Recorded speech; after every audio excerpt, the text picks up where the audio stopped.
राजेंद्र जी, क्या कहना चाहेंगे? अभी फिलहाल एक मुद्दा गरमाया हुआ था आपके बेस्ट शिक्षण संस्थान में, तनख्वाह का मामला था। नवीन जैन जी ने भी चेक साइन करके दिए, आप लोग भी मौके पर पहुंचे अभी फिलहाल। तो अभी नवंबर तक की सैलरी उनको दे दी गई है, अभी जनवरी की महीने। ऐसा है, मैं आपके चैनल के माध्यम से रोहतक शहर के सभी जो हमारे नागरिक हैं, अग्रसवाल समाज के या और लोग हैं, उन सबको बताना चाहूँगा कि वैसे कोई ज़्यादा मुद्दा बड़ा नहीं है, लेकिन मैंने प्रधान जी का इंटरव्यू देखा, जो उन्होंने बातें करी हैं, जिस तरीके से वो साफ साफ झूठ बोला है, मैं उसके बारे में कुछ कहना चाहूँगा। सबसे पहले मैं बता दूँ कि जो तनख्वाह का मैटर था वैश्य महिला महाविद्यालय का, तो हमने जो समाज की मीटिंग बुलाई थी 7 तारीख की, उसके पहले ही हमने उसको पूरा कर दिया था और सभी स्टाफ को सैलरी मिल गई थी। मैं उस बात में नहीं जाना चाहूँगा, लेकिन वीटीआई की जो सैलरी वो संडे को भी हमारे यहाँ आए थे, उसके बारे में प्रधान जी ने बड़ी बड़ी बातें करी कि मैंने चेक साइन कर दिए हैं, मैंने सैलरी दे दी है, कोषाध्यक्ष जी और सेक्रेटरी साहब सैलरी नहीं दे रहे हैं। तो कल हम लोग गए थे वहाँ, आपके कैमरे के सामने आपको भी दिखाया था मैंने, आपने उन चेक्स की फ़ोटो भी ली थी, किसी चेक पे प्रधान जी के साइन नहीं थे। मैंने ये कहा था कि प्रधान जी झूठ बोलते हैं, उनकी करनी और कथनी में बहुत अंतर है। हमने कल 2 दिन का टाइम लिया था उनसे और 2 दिन के अंदर अंदर हमने उनको अपनी सैलरी दे दी। सोसाइटी की ओर से मैंने 15 लाख रुपए उनको दिए हैं, तब जाके सैलरी उनकी पूरी हुई है। और जो बाद में प्रधान जी ने गए, उन्होंने अपने नंबर बनाने के लिए उनको मिठाई खिलाई और कराई, वो तो स्ट्राइक, वो कोई इतराज़ नहीं है, काम होना चाहिए, कैसे हो जाओ। तो प्रधान जी हमारे से ओहदे में बड़े हैं, अगर उन्होंने मिठाई खिला के स्ट्राइक खत्म करिए तो वो अच्छी बात है, हमें कोई इतराज़ नहीं है। तो अभी फिलहाल वो जो अपना काम बता रहे हैं, उन्होंने बताया कि ये जो लॉज के हिसाब से हम लोग काम करते हैं, मैंने जो कोई भी काम किया है तो सारे लॉज के हिसाब से। हाँ, यस, संविधान के हिसाब से मैं उसके बारे में छोटी सी बातें करना चाहूँगा। एक तो प्रधान जी ने ये बात करी कि पहले मैं प्रधान था, मैं सेक्रेटरी क्यों बना, चंद्र जी पहले सेक्रेटरी थी, वो ट्रेजरार क्यों बना। तो हम लोग यहाँ कोई किसी पद के लालच में नहीं आए। मैं यह बताना चाहूँगा समाज को, मैंने पहले भी ये बात कही थी कि मैं वैसे शिक्षण संस्थान में जो सेक्रेटरी बना हूँ या प्रधान बना था, तब भी मुझे कोई लोभ नहीं था, आज भी कोई मेरा लोभ नहीं है। हम तो वहाँ चपरासी बन के भी सेवा कर सकते हैं, लोगों का प्यार, जहाँ लोगों ने हमें प्यार दिया, आशीर्वाद दिया, हमारे पे विश्वास किया, तो हम सेवा कर रहे हैं और आज भी सेवा कर रहे हैं। कि प्रधान, समाज के आशीर्वाद से कि प्रधान पद मिलो, वैसे शिक्षण संस्था में सेक्रेटरी मिलो, चपरासी का पद भी मिले तो भी मुझे खुशी होगी, मैं वहाँ सेवा करके मुझे खुशी होगी। क्योंकि ये जो संस्था है, हमारे बुजुर्गों ने बहुत कड़ी मेहनत से एक एक रुपया जोड़ के, एक एक पाई जोड़ के, एक एक पाई मांग के बनाई हुई है। अगर इसमें हमें सेवा करने का मौका मिलता है तो हम लोग भाग्यशाली हैं, इसलिए हमारे लिए पद मायने नहीं रखता। और मैं दूसरी बात कहना चाहूँगा, प्रधान जी बार बार ये कह देते हैं कि हमने सैलरी रोक ली, हमने सैलरी नहीं रोकी। जब प्रधान जी किसी भी स्टाफ का अवांछित प्रमोशन कर देते हैं या उसकी सैलरी बढ़ा देते हैं या किसी एम्प्लॉय को लगा लेते हैं जिसकी ज़रूरत नहीं है, तो हम निजी स्वार्थों के चलते जो लोगों ने काफ़ी बढ़िया की हुई है वहाँ। हाँ जी, मैं अभी भी बताना चाहूँगा, कल हम वीटीआई में गए, वहाँ भी प्रधान जी के कुछ रिश्तेदार, मुझे कहने में शर्म आती है, प्रधान जी इतने बड़े समाज सेवी बनते हैं, उनके अपने पार्टनर का भतीजा वहाँ लगा रखा है, उन्होंने अपने रिश्तेदार, जैन के रिश्तेदार वहाँ पे लगा रखे हैं। मैं यहाँ खास तौर पर बताना चाहूँगा, जितनी भी सोसाइटी में केयर टेकर लगे हुए हैं, सारे प्रधान जी के रिश्तेदार हैं जो आउटसोर्सिंग से एम्प्लॉय ले रहे हैं। तो हम वो अवांछित बोझ है सोसाइटी पे। तो हम लोग एतराज़ करते हैं कि भाई इस फलाना एम्प्लॉय को सैलरी क्यों बढ़ाई गई, इसकी सैलरी रोकी जाए, बाकी की दी जाए। तो प्रधान जी हमारे पे एक शर्त थोप देते हैं कि दी जाएगी, सबकी दी जाएगी, नहीं तो इसकी भी नहीं दी जाएगी। उसके चक्कर में सैलरी रुकती है। ऐसे यही मामला वैश्य महिला महाविद्यालय में था और यही मामला वीटीआई में है, और कोई बात नहीं है। जब वो हमारे को समाज ने आदेश दे दिया तो हमने दोनों की सैलरी दे दी।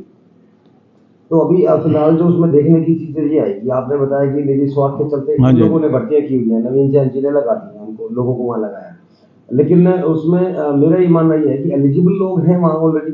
नहीं, एलिजिबल लोग 2 साल तक चेक किया जाता है लोगों को। नहीं। कल देखो प्रधान जी अपनी बात कितनी साफ सफाई से झूठ बोल रहे हैं कि वैसे तो एलिजिबल स्टाफ की जब किसी के अपॉइंटमेंट करते हैं तो उसका नियम ये होता है,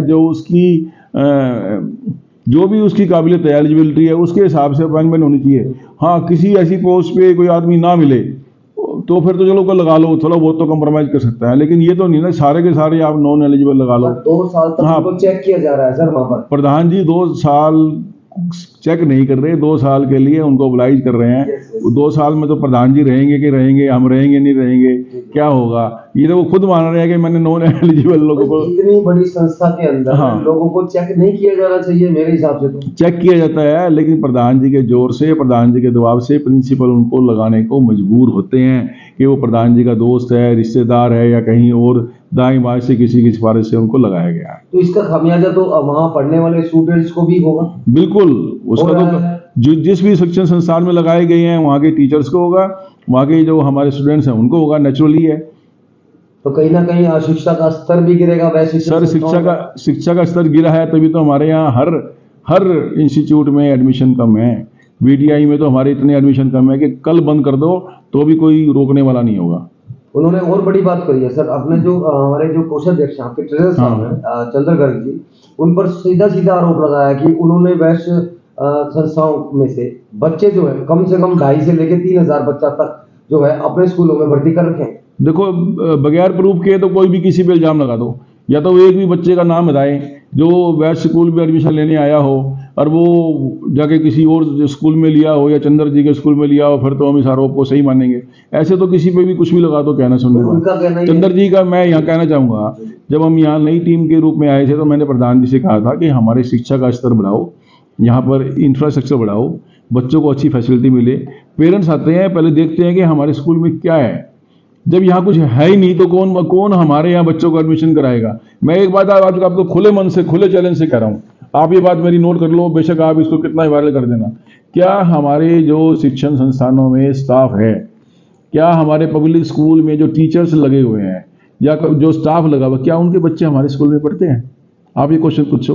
सबसे बड़ी सही बात है। क्या हमारे बच्चे स्कूल में पढ़ते हैं? अगर शिक्षा का स्तर अपने वैश्य शिक्षण संस्थाओं में बहुत बढ़िया हो, गजब का हो, तो बच्चे यहीं के यहीं रहे। यस, हमारे जितने स्टाफ मेंबर्स हैं, teachers, teaching and non teaching staff, उनके खुद के बच्चे तो और स्कूलों में पढ़ रहे हैं। वो कन्विंस नहीं है कि हमारे बच्चों को यहाँ पे बेहतर सुविधा मिलेगी। प्रधान जी से मैं सवाल पूछना चाहूँगा, आप ये बात कल से कंपल्सरी कर दो कि जो भी यहाँ पे हमारे टीचिंग स्टाफ है या नॉन टीचिंग स्टाफ है, उनके बच्चे किसी और स्कूल में ना पढ़ के वैश्य शिक्षण संस्थान में पढ़ेंगे, तब मैं मानूंगा प्रधान जी को। बिल्कुल, हिदायतें दी जा सकती है। यस, पहले शिक्षा का स्तर अपना ही खुद ही उठाइए, उसके बाद एक प्रधान जी ये कहने लगे मैं तानाशाह नहीं हूँ। तानाशाह की क्वालिटी क्या होती है मैं दिखाता हूँ आपको। तानाशाह की क्वालिटी ये है कि उन्होंने अपनी मर्जी से 1/4/23 के बाद कोई हमारे यहाँ गवर्निंग बॉडी की मीटिंग नहीं हुई। उन्होंने मुझे लेटर लिखा कि सेक्रेटरी साहब मैं ये नोटिस निकाल रहा हूँ और ये जो है ना आप इसको 1/4/23 के बाद से जो प्रमोशन हुई, अपॉइंटमेंट्स हुई, ये तो हमारे यहाँ ये नियम है कि या तो गवर्निंग बॉडी से पास होकर लगनी चाहिए या उनको गवर्निंग बॉडी से पास करवाया जाना चाहिए। प्री या पोस्ट, या तो प्री सेंक्शन हो या पोस्ट सेंक्शन हो। लेकिन ऐसी कौन सी वो बात है कि 9 महीने तक हमारी मीटिंग ही नहीं हुई। मेरे पास ये देखो लेटर है, मैं दिखाना चाहूँगा आपको। मैंने प्रधान जी को कम से कम 10 बार लिखा है कि गवर्निंग बॉडी की जनरल मीटिंग बुलाओ, लेकिन प्रधान जी कहते हैं मैं नहीं बुलाता। अब ये उन्होंने स्पेशल गवर्निंग बॉडी की मीटिंग बुलाई है 30/12 में, देखो 30/12 में, जिसमें कोई भी डेमोक्रेटिक तरीके से बात नहीं हुई। मैं कहता हूं प्रधान जी में इतना दम है, इतनी वो बात की सजाई करते हैं। उस गवर्निंग बॉडी की मीटिंग की वीडियो प्रधान जी के पास है, आप उसको दिखाएं, समाज के सामने रखें, दूध का दूध पानी का पानी हो जाएगा, कौन तानाशाह है कौन नहीं है। उन्होंने मुझसे बातचीत हुई थी, उन्होंने बताया, अनऑफिशियली बताया कि प्लेटें तक टूट जाती है आपकी मीटिंग्स। आप दिखाओ ना उसके अंदर, बिल्कुल आप दिखाओ। आप अगर हमने गलती करी है, आपने गलती करी है, तो उस वीडियो को वायरल कर दो। अगर मैंने गलती करी है पब्लिकली करो, मैं कहता हूँ वीडियो करो वायरल, पता लग रहा है ना समाज को भी कि इस मीटिंग का एजेंडा क्या था, क्या चल रहा है। एक प्रधान जी बात करते हैं कि उनको संविधान के द्वारा अधिकार है। हमारा बात करते हैं, हाँ, अधिकार उन दोनों आदमियों के पास अधिकार नहीं है। मैं देखो ये बताता हूँ आपको, मेरे को कहाँ अधिकार है। मैं सारे समाज को और आपको खास तौर पे दिखाना चाहूँगा। ये हमारा बाई लॉज है, देखो ये लिखा हुआ है वैश्य एजुकेशन सोसाइटी बाई लॉज। ये जनरल सेक्रेटरी की पावर्स दी गई है। ये देखो आप, जनरल सेक्रेटरी देखा ना, इसमें आप रूल पढ़िए 11, ये एल देखिए, बस सामने पढ़ लीजिए, कोई बात नहीं, मैं पढ़ के सुनाता हूँ। बता दीजिए। सेक्रेटरी को पावर दी गई है to call for any information regarding any institution managed by the society through its principal oblique incharge, यानी कि सेक्रेटरी किसी भी प्रिंसिपल से, किसी भी शिक्षण संस्थान के इंचार्ज से कोई भी इंफॉर्मेशन ले सकते हैं। ये लिखा हुआ है साहब, आप भी पढ़ लीजिए। और ये प्रधान जी का लेटर है एक, ये 25/4/23 को लेटर निकाला था प्रधान जी ने, सभी कॉलेज के प्रिंसिपल्स को लिखा है उन्होंने। You all are required not to give any information oblique record of your concern institute to any office bearer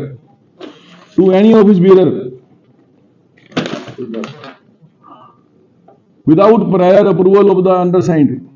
बताओ, झगड़े कब शुरू होते हैं? जो प्रधान जी के राइट है हम उसके अंदर इंटरवीन नहीं कर रहे, हम उसके अंदर नहीं घुस रहे, हमें वो राइट नहीं चाहिए। लेकिन प्रधान जी को तो मेरी भी पावर चाहिए, प्रधान जी को तो ट्रेजरार की भी पावर चाहिए, प्रधान जी को तो सारी पावर चाहिए। प्रधान जी लाइक एन एडमिनिस्ट्रेटर काम करना चाहते हैं कि ना गवर्निंग बॉडी हो, ना कोई और ऑफिस बेयर हो, सारे अधिकार उनके पास हो, तानाशाह के रूप में मनमानी से काम करें, ऐसी उनकी नीयत बताती है। ये मैंने आपको बता दिया। और मैं काम बता देता हूं, general secretary is the custodian of the society. हाँ देखो आप, मैंने निशान लगा रखे हैं, और दिखाता हूं आपको। प्रधान जी कानून की बात करते हैं, अगर कानून मान ले तो झगड़ा ही नहीं है। मैं कहता हूं कि प्रधान जी अपना काम करे, हमें अपना काम करने दे। वो हमारे खेत में क्यों घुसते हैं, वो हमारे मकान में क्यों घुसते हैं, हम तो उनके मकान में नहीं घुसते। अगर एजुकेशन की बात की जाए तो मेरे ख्याल से शायद कम ही पढ़े लिखे हैं उसको। देखो, मैं उसके बारे में कुछ नहीं कहता, मैं पर्सनल उनके ऊपर कोई एलिगेशन नहीं लगाना चाहता। पढ़े लिखे होने की अलग बात है और काम करने की नीयत अलग बात है। और देखिए सेक्रेटरी की power, if any member wants any information regarding any institution he shell get it from the general secretary. वो जनरल सेक्रेटरी से इंफॉर्मेशन लेगा, and not from the head of the institution. वो किसी और के पास नहीं जाएगा, मेरे पास आएगा। लेकिन जब मुझे इंफॉर्मेशन नहीं मिलेगी, जब मेरे ही हाथ बांध दिए प्रधान जी ने, तो मैं कहां से इंफॉर्मेशन दूंगा? हम किसी प्रिंसिपल से इंफॉर्मेशन मांगते हैं तो वो क्या कहते हैं कि प्रिंसिपल, बताता हूं आपको लेटर प्रिंसिपल से। हम प्रिंसिपल को लेटर दिखाते, प्रिंसिपल लेटर दिखा देता, देखो जी हमारे को तो प्रधान जी ने लेटर लिखा हुआ, हम आपको कैसे दें? प्रधान जी हमारी नौकरी पे उसी टाइम लाठी फेर देंगे। हमने कहा भैया तुम अपने सेफ रहो, हमें इंफॉर्मेशन बाद में दे देना। तो लगता है आपको पूरे वैश्विक शिक्षण संस्थाओं के जो काम कर रहे हैं कर्मचारियों को एज ए प्रिंसिपल तक को भी जो है प्रधान जी द्वारा डराया जा रहा है? डराया नहीं जा रहा, उनको तो दबाया जा रहा है, डराया जा रहा है कि अगर आपने सेक्रेटरी साहब से या कैशियर साहब से कोई भी इंफॉर्मेशन शेयर करी तो उसको उसी टाइम शोकॉज नोटिस दे दिया जाता है। मेरे पास एक नहीं, कम से कम भी 10-20 उदाहरण ऐसे हैं। मैं खास तौर पर इसमें वैश्य महिला महाविद्यालय की प्रिंसिपल का नाम लेना चाहूँगा, जो उनकी बात थोड़ी सी कम मानती है तो उसको आज 5 मीमो मिले हुए हैं, 6 मीमो। ऐसे बीएड की प्रिंसिपल हैं, उनको मिले हुए हैं। ऐसे हमारे वैश्य सीनियर सेकेंडरी स्कूल के प्रिंसिपल साहब हैं, जो उनकी बात मान लेता है, उनके कहे में चलता है, उनकी तो वाह है। जो उनको थोड़ा सा भी कहता है कि मैं तो कानून के हिसाब से काम करूंगा, उनको फिर प्रधान जी मीमो देना शुरू कर देते हैं। लगता है कि मानसिक रूप से प्रताड़ित भी किया जा रहा है उनको? बिल्कुल, सभी प्रताड़ित। मैंने पहले भी कहा था, प्रिंसिपलों से ऐसे ऐसे काम करवाए जाते हैं, कह के जो आप यहाँ पे बोलना भी ठीक नहीं है। अभी मैं आपको एक लेटर और दिखाता हूँ। प्रधान जी बोलता है मैं तानाशाह के तरीके से काम नहीं करता हूँ। बोलने के रवैये की अगर बात की जाए तो आपने बताया किस तरीके से? आप ये बात तो आप ज्यादा समझदार हो, वो किस तरीके से बात करते हैं, कैसे करते हैं, मैं उनके बारे में क्या बोलूँ। कहते हैं ना, हाथ कंगन को आरसी क्या, पढ़े लिखे को फारसी क्या। इसके बारे में तो आप इंस्टीट्यूट के, हमारे सोसाइटी के किसी बच्चे से पूछ लो कैसे बोलते हैं, क्या उनका तरीका है, क्या तहजीब है। अभी देखो, मुझे एक लेटर मिला है 9/1/24 का, ये आज ही लेटर मिला मुझे हमारे ऑफिस सुपरिटेंडेंट दुबे हैं, उसने मुझे व्हाट्सएप किया। प्रधान जी ने मुझे आदेश दिया है कि आप 17 तारीख की एक मीटिंग बुलाएं। नहीं तो हमारे संविधान में ये लिखा है, अगर हमने किसी ने मीटिंग बुलानी है, प्रधान जी ने कोई मीटिंग बुलानी है गवर्निंग बॉडी की या कॉलेजियम मेंबर्स की, तो वो सलाह के लिए कंसल्टेशन वर्ड है ना, सलाह के लिए सेक्रेटरी साहब को बुलाए। लेकिन प्रधान जी सलाह नहीं करते, प्रधान जी तो सीधा तुगलकी आदेश देते हैं। आप इस लेटर की कॉपी ले लो, ये मुझे अभी मिला है। ये तुगलक की आदेश की कॉपी आपको मिल चुकी है? हाँ, कि मैं आपको आदेश कर रहा हूँ कि आप 17 तारीख की मीटिंग बुलाएं। कोई ये नहीं है कि डेट को मैं उस तारीख को हूं या नहीं हूं, ये नहीं कि आपने आना है कि, बस लिख दिया कि 17 तारीख को बुलाना निश्चित करें। आप इसको इसे अति आवश्यक समझा जाए, आप पढ़ लीजिए, देख लीजिए, आप कॉपी लीजिए मेरे से इसकी। एक बात तो बताता हूँ, प्रधान जी कहते हैं ना मेरे को संविधान का राइट मिला है। प्रधान जी को दूसरे की, मैं लैंग्वेज वैसे बोलना नहीं चाहता, दूसरे के खेत में एक दूसरे के घर में घुसना अच्छा लगता है। हमारे DHE है, डायरेक्टर हायर एजुकेशन, उसने रूल लागू किया हुआ है कि सैलरी के ऊपर जनरल सेक्रेटरी के और प्रिंसिपल के साइन होंगे। लेकिन प्रधान जी क्या करते हैं, बोले मैं तो भाई प्रधान की तो मेरे को प्रधान के तो राइट मेरे पास है ही नहीं, मैं तो सेक्रेटरी साहब के भी राइट लूंगा, मैं तो ट्रेजरर साहब के भी राइट लूंगा। अभी इन्होंने एक नया गवर्निंग बॉडी में एक गलत आदेश पारित करवाया, अपने जो मेजोरिटी है उनकी, तो वो कुछ भी पास करा सकते हैं कि आगे से जो DHE के जो बिल जाएंगे सैलरी के और पेंशन के, उसके ऊपर भी साइन मैं करूंगा। मैंने कहा प्रधान जी हमारे से रिजाइन ले लो, सारा काम आप ही कर लिया करो, हमें क्या जरूरत है। और आगे से हम तो कहते हैं संविधान में ही चेंजिंग करा लो कि संविधान में सेक्रेटरी की, ट्रेजरर की, गवर्निंग बॉडी मेंबरों की किसी की जरूरत नहीं है।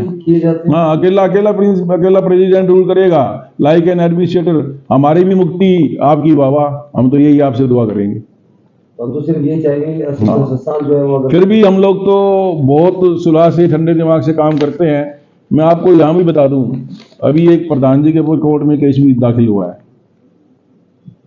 प्रधान जी ने सरकारी नियमों की अवहेलना करते हुए अक्टूबर महीने की सैलरी, अक्टूबर 23 की सैलरी प्रिंसिपल से और अपने साइन से DHE में भेज दी और बैंक के अंदर भी अपने साइन कर दिए, जो कि बिल्कुल कानून के विरोध में है।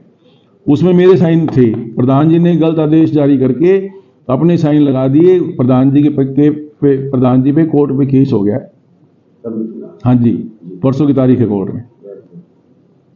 चलो इसके लिए से बात की जाएगी। हाँ, करो बिल्कुल करेंगे, करो आप। सैलरी के लिए आप लोगों ने वहां जो उसको लगाया, हाँ, क्यों साइन किए? क्यों साइन? हाँ, तो प्रधान जी को मैं यही, यहाँ से मैं राय तो खैर क्यों दूंगा, छोटा मुंह बड़ी बात हो जाएगी, लेकिन मेरी ये बहुत एक सोसाइटी के हित में सलाह है कि वो अपना काम करें, हमें अपना काम करने दे। और 1.5 साल निकल गया है, 1.5 साल बचा है और सब मिलजुल के चलें, ऐसी हमारी कामना है कि वह सोसाइटी तरक्की करे। बस, मेरा और कुछ नहीं कहना। Thank you.